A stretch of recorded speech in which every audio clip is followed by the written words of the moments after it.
Hey, welcome to HOWZA channel.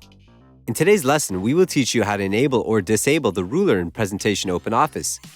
The ruler provides visual cues to help you place text and slide objects. When you don't need it anymore, you can hide the ruler. There are two rulers in Presentation.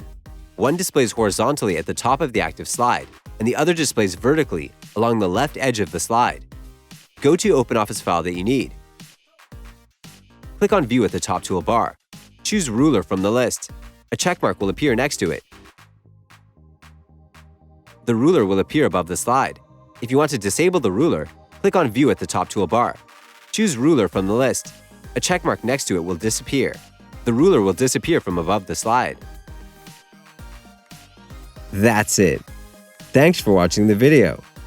Please like it and let us know if you used any of our tips and tricks. Subscribe to our channel. We upload new tutorials every day. See ya!